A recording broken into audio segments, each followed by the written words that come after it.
आणि असं नाही की मी 60 वर्षाचा झालो तो रिटायर होऊन मी याच्यात आलेलो आहे। विदेशात पाहिलं भ्रष्टाचार कमी झाल्यामुळे लोकांना किती फायदा होतो।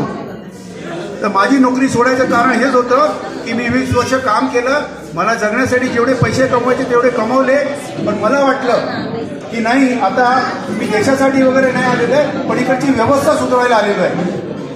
आणि नुसतं देश सेवा वगैरे या भाषा करतो आणि राजकारणी पण लोक देश सेवा तर मोदी पण सांगतोय ना कि मैं देश के लिए ऐसा करने वाला, मैंने घर छोड़ा, बीवी छोड़ा, माँ छोड़ा, पण देशासाठी करतोय का तो?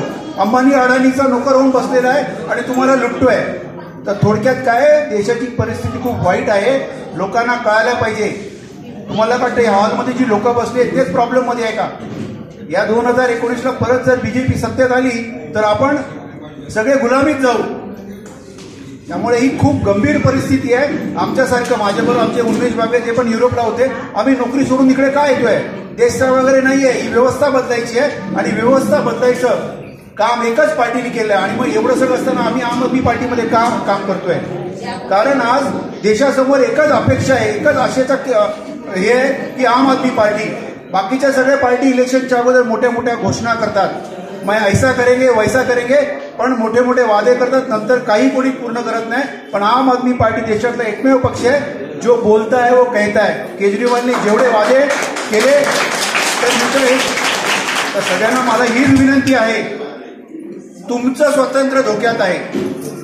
असं नाही आधी काय आम्ही परत फॉरेनला जाऊ शकतो, नोकरी करू शकतो, आम्ही तुमच्यासाठी ही व्यवस्था सुधारण्यासाठी आलेलं आहे। त्याच्यामुळे आपल्या पुढच्या पिढीचं भवितव्य धोक्यात आहे, तर हे तुमचीच जबाबदारी नाही आहे, तुमच्या आजूबाजूला जे लोक आहेत त्यांना सांगावं लागेल, कारण मतदान सगळ्यांना करावं लागतं।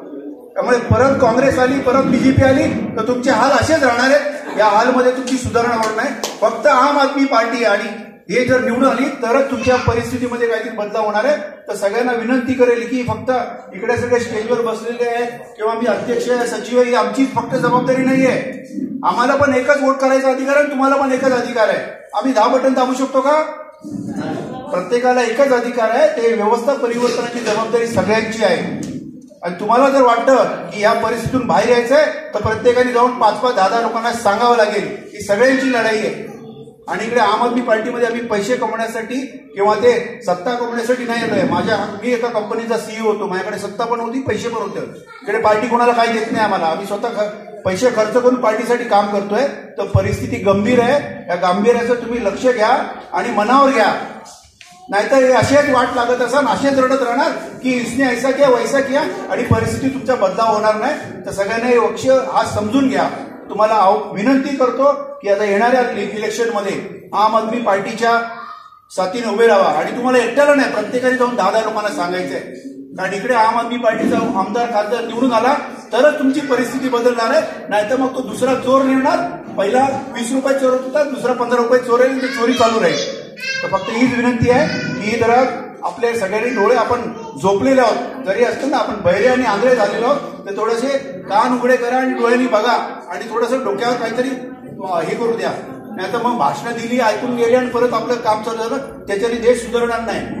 मग परत काहीतरी असेच आम्ही भाषणं देतो आणि त्याच्याने परिवर्तन होणार नाही। सगळ्यांना विनंती आहे, सगळ्यांची जबाबदारी आहे, आम्ही फक्त पुढाकार घेतलेला आहे, तुमच्या फक्त सहकार्याने पुढे जाणार आहोत। तर ही विनंती आहे, ही लढाई सगळ्यांची आहे आणि या लढाई सगळ्यांनी एकत्र व्हायचंय आणि जास्त लोकांना आपल्याला याच्यात करायचंय। धन्यवाद आणि विनंती करू।